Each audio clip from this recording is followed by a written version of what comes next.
It's understandable that people want science to give them certainty. They want to know, if I do this, what will happen? We don't generally think that people can predict the future.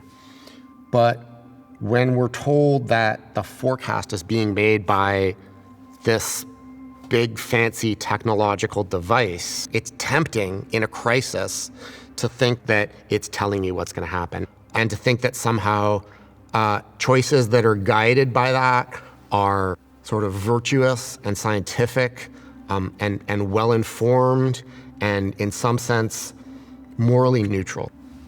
In a wide variety of applications of modeling in general, in health economics, in pandemic mitigation, in climate science, you are using a model to evaluate an action that you might take and to evaluate what the likely harms and benefits of that action are.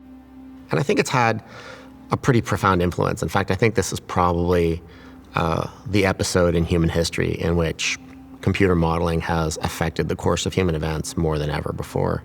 And that's in part because early on in the pandemic, we started contemplating pretty massive interventions. Many of these were argued for by using modeling, particularly a model developed by Neil Ferguson and his team at the Imperial College of London, which came out in the middle of March of 2020, and which tried to show that certain interventions that we might engage in and the absence of certain interventions would lead to massive differences in the number of people who would die from the pandemic. The degree to which it took center stage in decision making, I think, is the main way in which it was unprecedented. So we all know now, right, that this group brought their model directly to the Boris Johnson administration in the UK and had a very large influence on how the United States responded. And it was, I think, that was really quite unprecedented, that we were making decisions that affected virtually everybody's life in ways, in deeply profound ways. That was mostly guided by this kind of computer modeling. It was mostly guided by a kind of reasoning that went like this. Look, we have this model, and we can set the model to, business as usual, keep doing what you're doing. We can set the model to some intermediate strategy, maybe close schools for a few weeks, close large events, shut down maybe certain transportation networks, or we can set the lever to maximum suppression, right? Close all non-essential industry, close all restaurants, close all gatherings, keep schools closed. And we can use the model to tell us in really rather fine-grained and precise terms, right? This model was making not broad qualitative predictions, but it was making very detailed projections about what would happen in each of those scenarios, right, down to the number of people that would live and die. I don't think anything quite that dramatic has ever happened to human beings. The combination of the dramatic nature of the interventions being suggested, the essential role that the modeling was playing in that, the seriousness of the forecasts being made by the model. I mean, this was forecasts about hundreds of thousands, if not millions, of human lives being saved or lost. So I think it's hard to think of a case, a past case in history, where a model was sort of brought out and said, look, I can tell you in an extremely fine-grained way what are going to be the consequences of the different choices that you might make. So people have been using models to try to both influence policymakers to do various things, and also to convince the public that the things that they were being asked to do or to abide were being effective. Pretty clearly, early on, COVID models left out costs. There's nothing in the model about what will happen to hospital systems if the healthcare workers' children are forced to stay home. There's nothing in the model about what will happen to the economy if some of these non-essential businesses are forced to be closed. There's nothing in the model about what the downstream effect of that will be on developing countries who are our trading partners.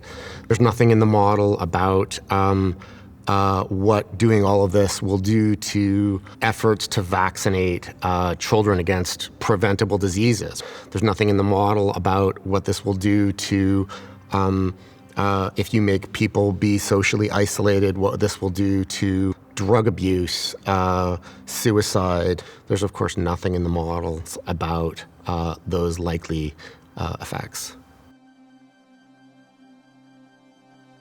One thing I think that's worth thinking about is who was involved in making these models and who benefited from the policies.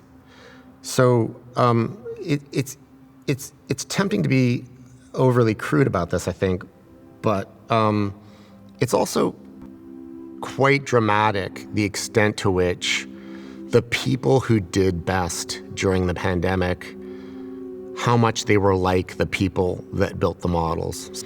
To realize that those of us who you might think of as being in the laptop class, right? Those of us who do our work at desks on the internet, how much better we fared in the pandemic than people who work in meatpacking plants or deliver us our groceries or live in parts of the world where the internet's not available. It's pretty clear that the people who did best during the pandemic, as a direct result of the interventions that were recommended by the modelers, resembled the people who did the modeling. So it might have behooved them to think a little bit about what it would mean for people unlike them to have schools closed, to think a little bit about what this would do, for example, to income inequality.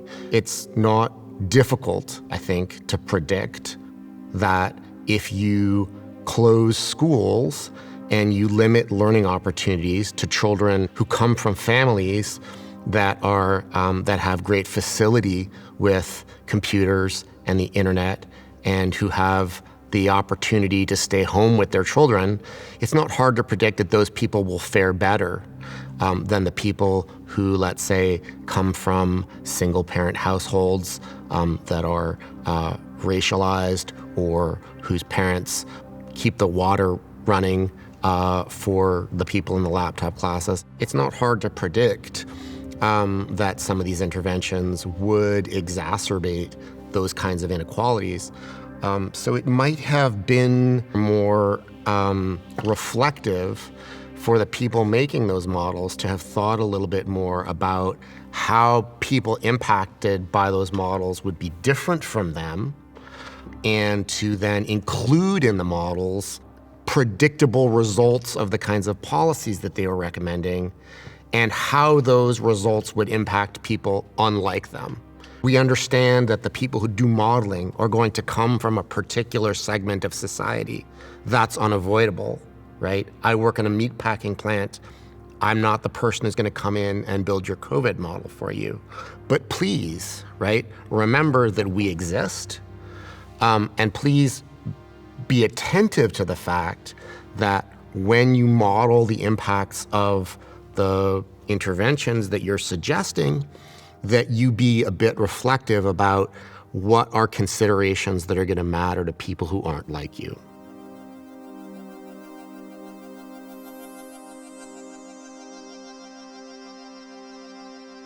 Suppose you're facing the decision of whether to close houses of worship in a community in which a pandemic is spreading. You need to be able to make the factual forecast of what biologically will happen as a result of closing the houses of worship and not. How much spread are you going to prevent of the pandemic by doing this? And what will be the downstream effects of this on people's health, on the healthcare system, on all the different sort of downstream possible places in which this spread could impact. all of the predictive juices of a model like that come from the choices one makes about what those parameter values are, right? So in other words, if you tell children they can no longer go to school and they should stay home, then sure, it's predictable that the flow of the virus among children will be reduced, but by how much? And particularly with a novel pathogen like SARS-CoV-2, these were not values that anybody could have claimed to have grounds for making precise estimates of them. So one of the things that I think people ought to have been asking early on when modelers came out and said, here's what will happen if you engage in this intervention or that intervention, is they should have said, do you know exactly what value you should have put in that place in the model?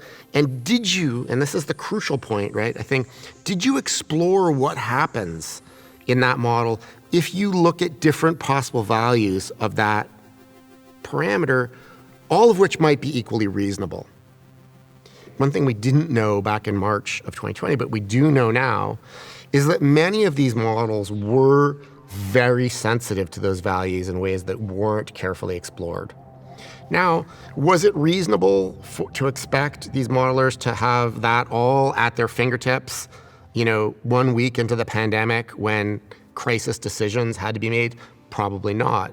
But was it reasonable for them to come back to us slowly over time and say, okay, we came out early with these forecasts, but in retrospect, we didn't explore the full degree of possible uncertainty for models in this, and now we're back to tell you that actually we're less certain about the forecasts that we made than we were before, and in fact, these range of possible values are consistent with what we know about how this pathogen will behave. If we had a perfect model, arguably we would have a duty to always trust it and to always make our decisions in accord with what the model said. But we don't ever have perfect models. And as a result of that, I think we have, in many respects, the opposite duty. We have the duty to treat always models as tools that we can use to help us reason about what our degree of uncertainty is about the world, to help us reason about how we should act, to help us reason about what the likely impact of our choices are, but never as pure surrogates for our own judgment and reflective decision making. But we also have to remember that for most people, the scientific process is relatively opaque. It's not realistic for even the most sophisticated lay people, or really even for the most sophisticated, scientifically trained people from neighboring fields, to have a full grip on what's going on inside the scientific machinery of a model that's being used to guide decision making. All models make forecasts or predictions or design recommendations or forecast the impact of possible interventions in ways that are uncertain. Models are imperfect. That is a fundamental feature of models, that they're imperfect and that they appropriately ought to be thought of as giving rise to uncertainties.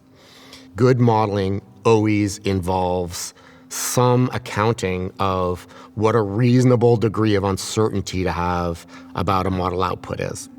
I think it's pretty clear here, in retrospect, looking at the modeling that was done early on in the pandemic, that insufficient attention was paid to what the uncertainties around these model forecasts ought to have been.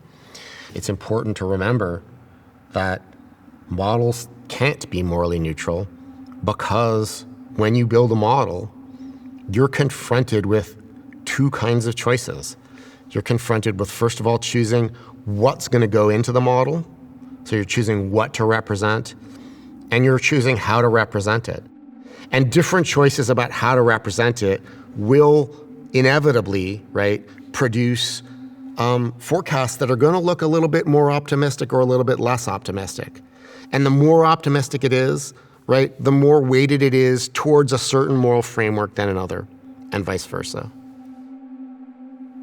So choices about what to put into a model and how to put it in there are always inevitably going to be choices that are better for one set of values and less good for another set of values.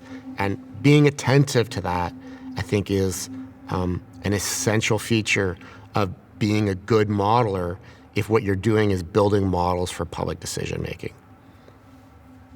At one stage in the pandemic, for example, the state of Nevada made the decision that casinos could stay open, but houses of worship were being closed. Now, there's obviously a kind of set of values one can have from the point of view of which that's a good decision.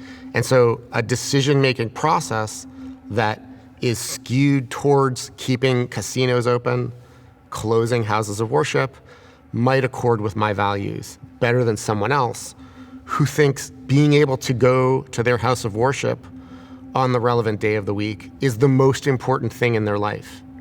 There's no correct answer. There's no morally neutral correct answer about whether economic development or opportunities to worship are more important. That's something about which people can have legitimately different values. And any modeling enterprise that doesn't pay attention to the fact that there are a range of possible values one can have on this question is not going to be one that can be used for public decision making in a fundamentally fair way.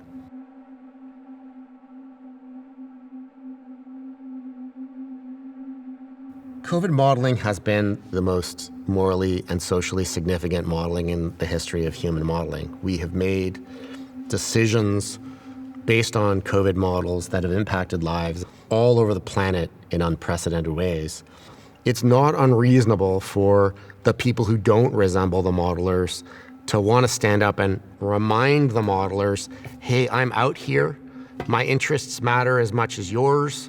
Please don't forget to incorporate into the model aspects that might make an intervention that hurts me quite a bit more than it hurts you look neutral. One way to think about how to mitigate that risk is to have some degree of public involvement in modeling. And I think it's pretty clear that we haven't had that in the modeling of the COVID pandemic. Most of this modeling has been coming out of isolated groups, producing models that were not even well understood by the scientific community. If the future is going to be like the last 2 years, where the response to any oncoming crisis is to employ models to evaluate strategies with enormous social significance, I think we need to think a lot more about how to make that reflective of a wide variety of public values. A lot of the ways in which public debate evolved in the pandemic was that many voices were told that they were not following the science. That was a phrase that we heard a lot early in the pandemic. We're following the science, you're not following the science. And I think in many respects that phrase, following the science, was used as a way of silencing other possible appeals to differing values than those of the people who were setting the policy. I think it's always important to remember that there's no such thing as a policy that follows the science. What there is there are desired outcomes and appraisals of the differential value of different harms and benefits, combined with what the science says about what different possible paths will result, and an uncertainty envelope around that. So if someone is telling you this policy follows the science, first and second questions you ought to ask them are, given what desired outcomes and given what weightings to different harms and benefits, and with respect to what consideration of uncertainties. And if those two other elements are not added to what the science says, then it's likely that legitimate debate is being silenced. Let's be clear, there are many cases where modeling can be used straightforwardly to guide decision-making. There are cases where we have widespread agreement about what we're trying to achieve, what costs we're willing to bear, and where the models themselves are, the uncertainty that they give rise to is sufficiently narrow that the choices become obvious given what you're trying to achieve. When models get used by policymakers in ways that push them beyond their limits, or when policymakers use models to simply justify decisions that they antecedently want to make, I think there are two costs that we bear. One is that the actual decisions that get made in the moment could be bad for people. But the other, I think, that we always have to keep in mind is that science plays an incredibly important role in society. We want science to be available as a tool for guiding decisions, but it can only do that insofar as people have trust in it. And trust is a precious resource. Trust in science is a precious resource. And we need to be careful not to squander it by using scientific models as rhetorical devices rather than as genuine tools for exploring what we know and what our uncertainties are. Political discussions in much of the world have become quite a bit more divisive than they've been in the recent past. But I think we need to be careful not to try to always conceptualize that political divide as one that's taking place between those who are wise and who follow the science and those who want to deny science. I think ultimately we will pay a price in terms of the credibility that science will have if we continue to try to use it as a bludgeon for telling people we disagree with that they are the science deniers.